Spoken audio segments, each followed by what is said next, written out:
오늘 우리에게 주신 말씀은 고린도전서 15장 1절부터 4절 말씀입니다.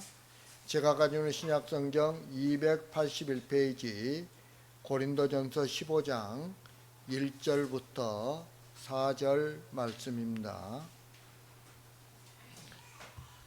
다 찾으셨으면 제가 봉독해 드리겠습니다. 고린도전서 15장 1절부터 4절 말씀입니다. 형제들아, 내가 너희에게 전한 복음을 너희에게 알게 하노니 이는 너희가 받은 것이요 또 그 가운데 선 것이라. 너희가 만일 내가 전한 그 말을 굳게 지키고 헛되이 믿지 아니하였으면 그로 말미암아 구원을 받으리라. 내가 받은 것을 먼저 너희에게 전하였노니 이는 성경대로 그리스도께서 우리 죄를 위하여 죽으시고 장사 지낸 바 되셨다가 성경대로 사흘 만에 다시 살아나사. 아멘. 자, 오늘은 2단 경계주일이에요. 2단 경계주일. 여러분, 마태복음 24장 4절 5절을 보면 우리 주님께서 이렇게 말씀하십니다. 예수께서 대답하여 이르시되 너희가 사람의 미혹을 받지 않도록 주의하라.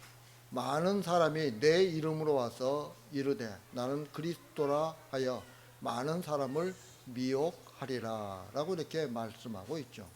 오늘 우리나라에도 자칭 예수라는 사람들이 참 많이 있죠. 심지어 자기는 예수라고 해본 적이 없다고 하면서도 예수를 지칭하는 그런 표현들을 써가면서 자기를 높이고 지칭하고 있죠. 여러분, 이처럼 예수님께서는 종말에 대한 감람산 강화를 시작하면서 가장 먼저 사람들로부터 미혹을 받지 않도록 하라고 말씀하셨어요.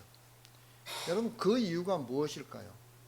그것은 바로 마지막 때에 교회와 성도를 가장 심하게 흔들고 실족하게 하는 것이 다름 아닌 거짓 그리스도와 거짓 선지자들의 미혹이기 때문이에요. 교회사를 보면 초대교회는 로마의 서쪽을 다스리는 콘스탄틴 황제가 로마의 동쪽을 다스리던 리키니우스 황제와 공동으로 밀라노 칙령을 공포해서 기독교를 승인할 때까지 약 280년 동안 삼중고에 시달렸던 거죠.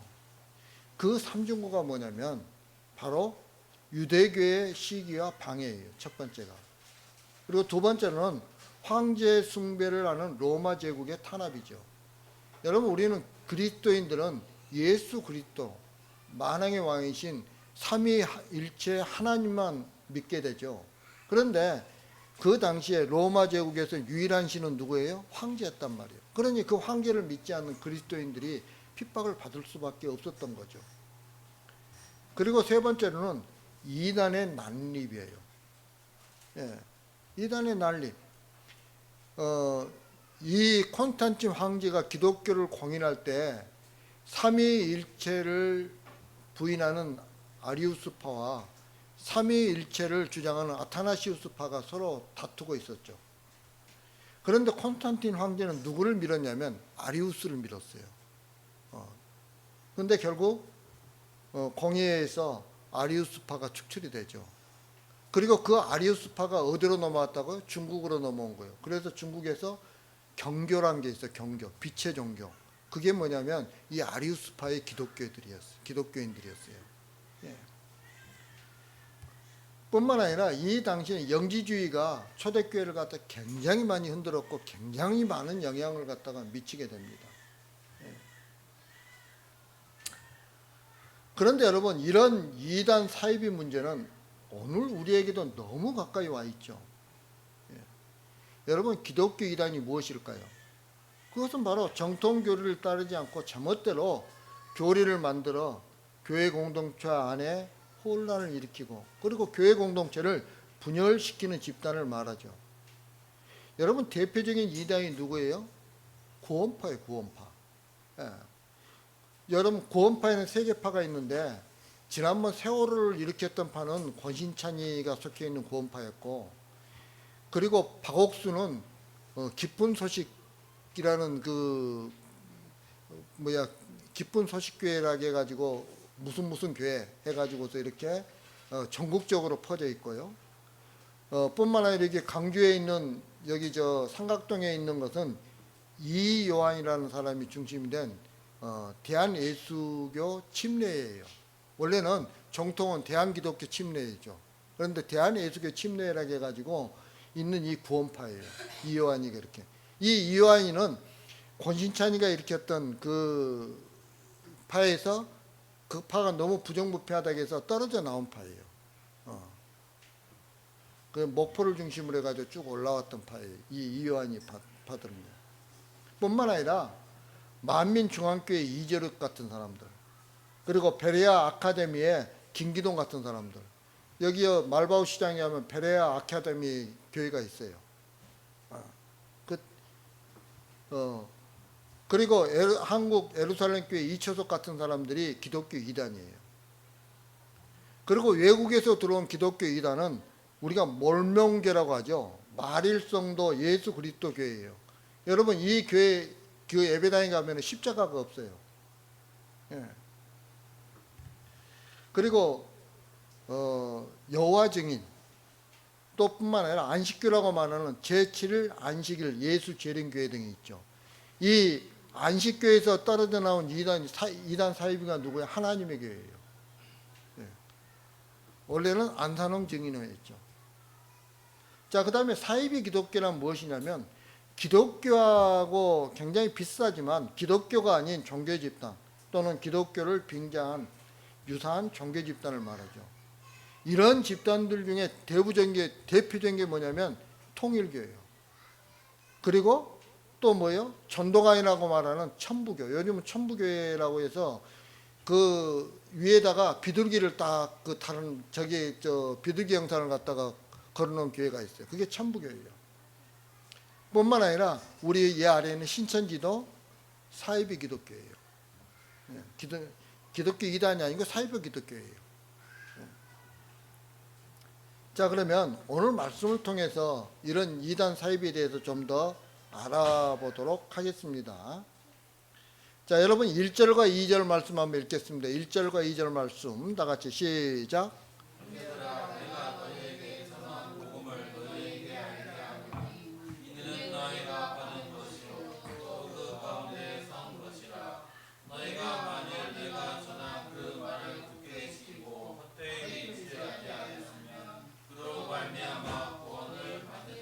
아멘. 기독교는 전하는 것을 받고 받은 것을 전하는 종교예요. 그래서 사도 바울은 3절에서 내가 받은 것을 너희에게 전하였다라고 이렇게 말하고 있죠. 여러분 로마서 10장 17절에 보면 이렇게 말씀하셨잖아요. 그러므로 믿음은 들음에서 나며 들음은 그리스도의 말씀으로 말미암았느니라 라고 이렇게 말씀하고 있어요. 여러분 말씀을 들으면은 우리 마음 가운데 뭐가 생겨요? 믿음이 생기는 거죠. 자, 믿음이 생기면 자연스럽게 내가 듣고 믿게 된 것을 전하게 돼 있어요. 그러면서 하나님의 말씀은 온 세상으로 전파되어 가는 거죠. 문제는 성도가 말씀을 받고 전할 때 온갖 위협과 위험으로 둘러싸여 있다는 거죠.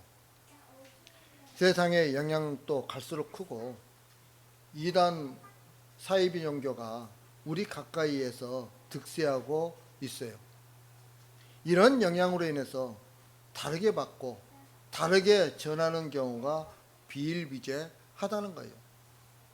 디모데전서 1장에 보면 착한 양심을 버리고 믿음에서 파선한 후메네오와 알렉산더가 나오죠. 이들의 모습은 말세에 나타나는 특징과도 같아요.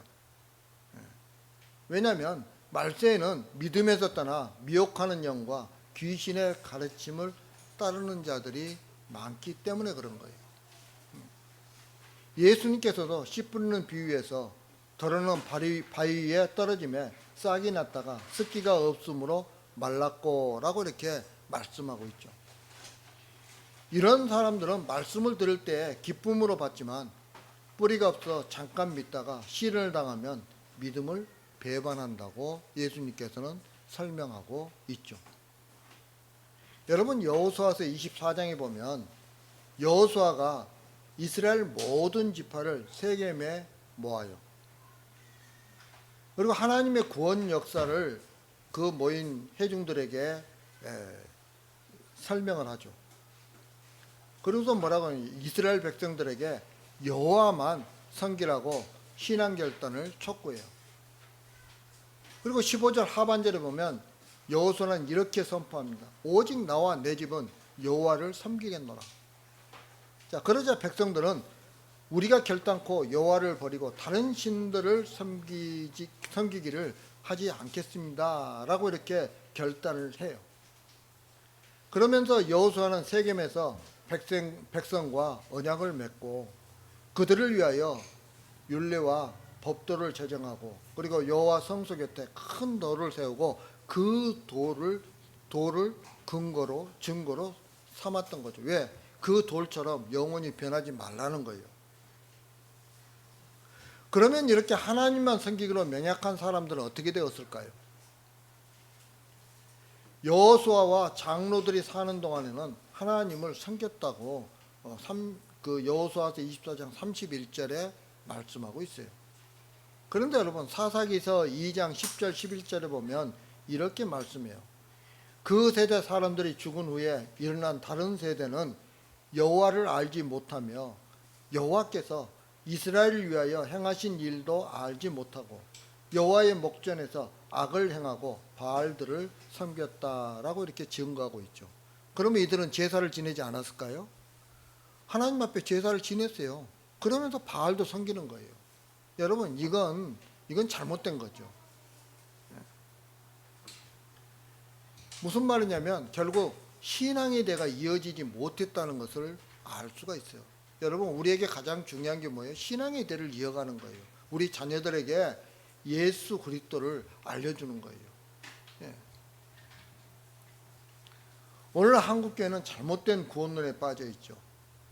오직 믿음으로 오직 은혜로 구원받는다는 종교개혁의 가르침을 믿는다고 말을 해요. 하지만 거룩함의 열매가 없어도 믿기만 하면 구원은 따놓은 당상이라는 식으로 오해하는 경우가 많이 있죠. 그러나 이것은 심각하게 복음을 변질하고 있는 거예요. 성경은 분명히 모든 사람과 더불어 화평함과 거룩함이 없이는 아무도 주를 보지 못한다라고 이렇게 말씀하고 있죠.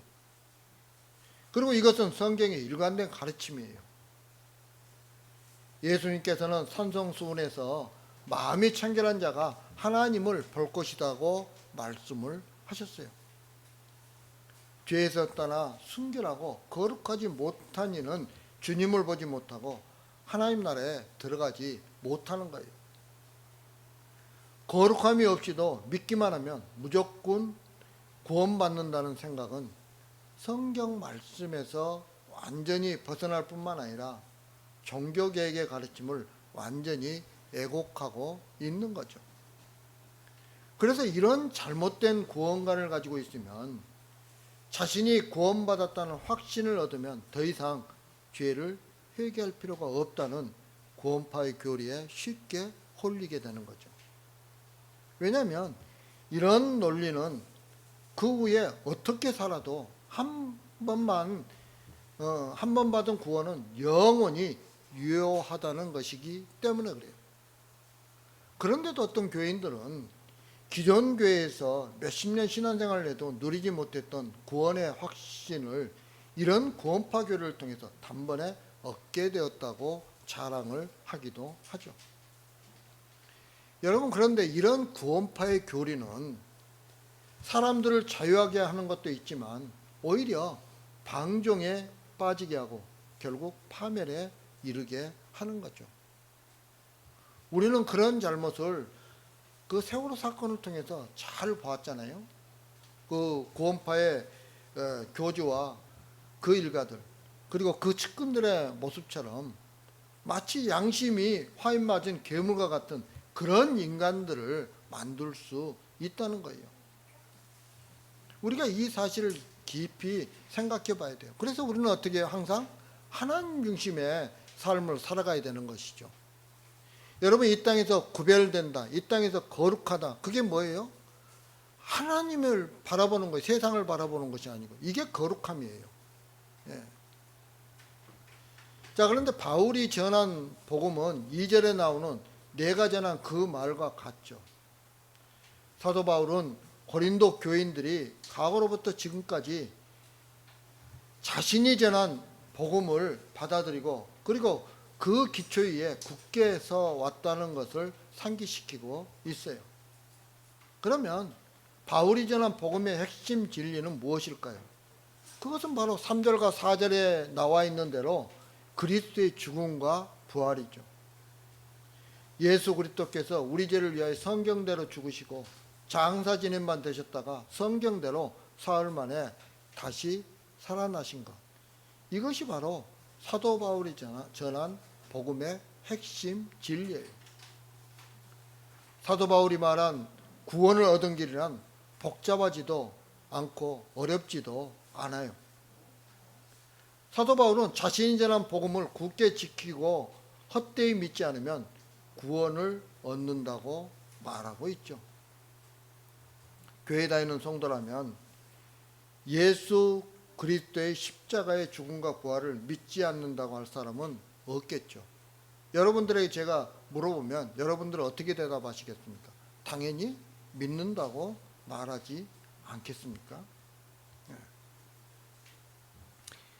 우리가 생각하기엔 너무나 쉬운 문제인데도 사도 바울이 볼 때는 고린도 교인들이 이것을 믿지 못하고 지키지도 못하고 있다고 생각을 했던 거죠. 그래서 2절 말씀은 믿고 지킨다는 것은 말로 끝나서는 안 된다는 것을 강조하고 있는 거예요. 예수 그리스도는 아무 상관도 없는 우리 죄를 위해서 몸소 고통에 자신을 던지시고 죽으신 거죠. 이것을 믿는다면 우리 또한 주님이 가신 그 길을 따라서 다른 사람들을 위해서 고생도 마다하지 않는 그 길을 가야 하는 것이죠.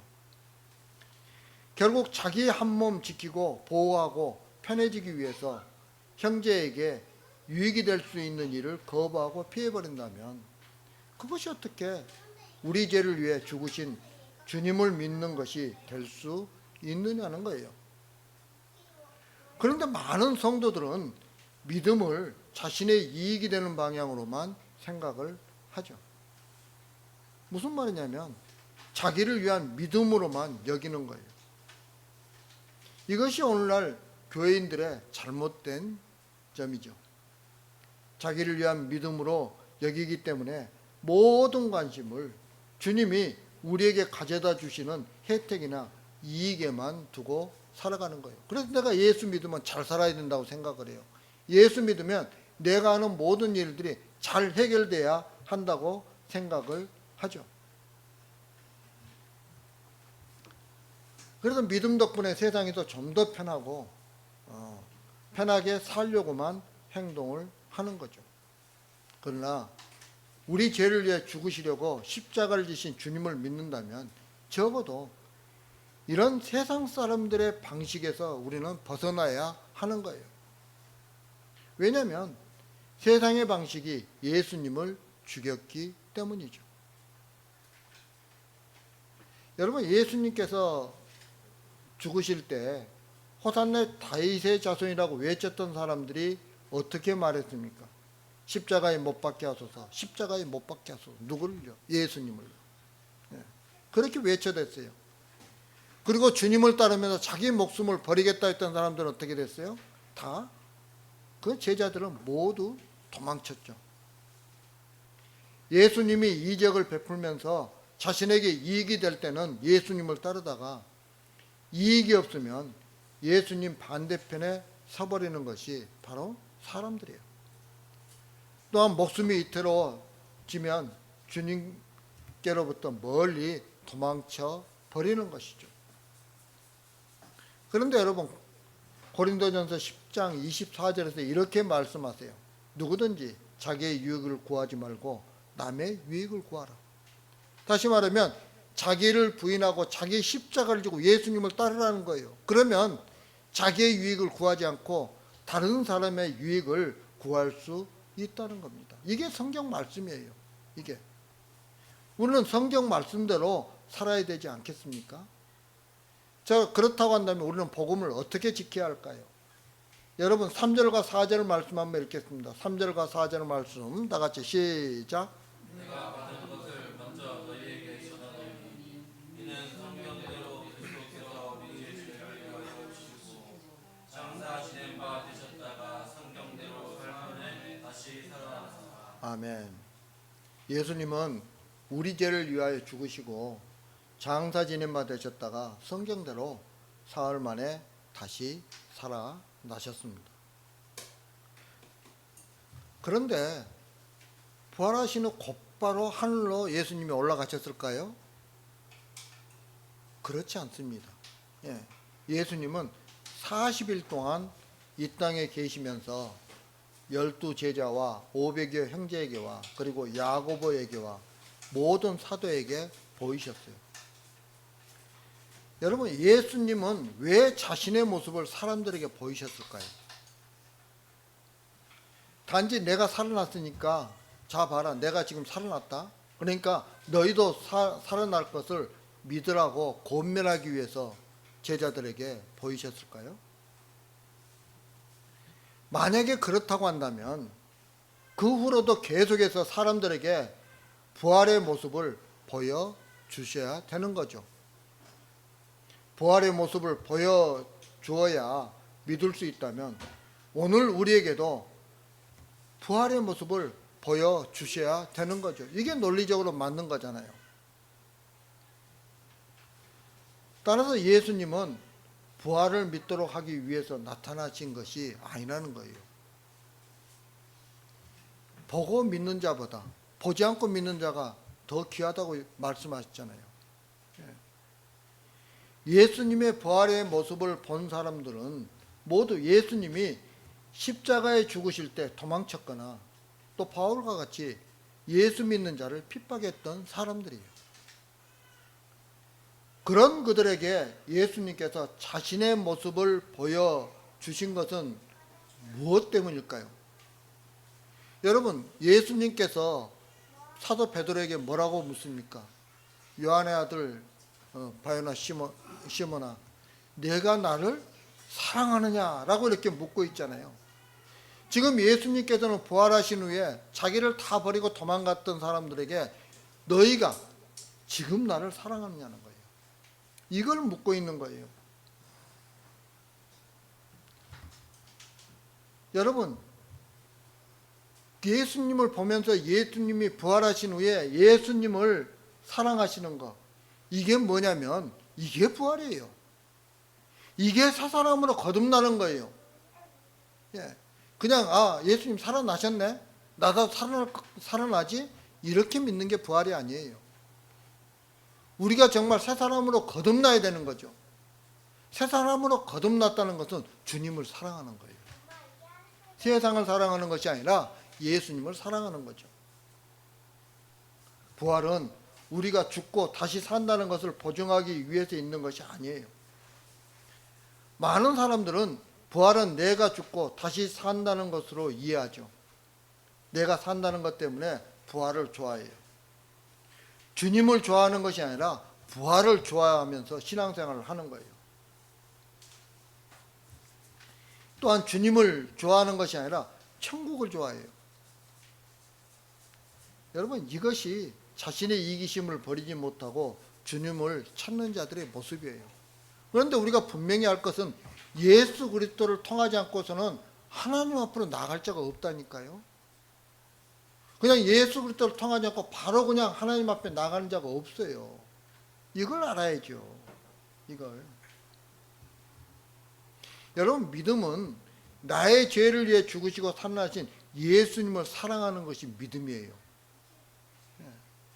믿음의 결과로 주어지는 좋은 것을 얻기 위해서 예수님을 믿는 척 하는 것이 아니라 다만 날 위해 죽으신 예수님이 좋아서 주님을 찾아오는 것을 믿음이라고 하는 거예요.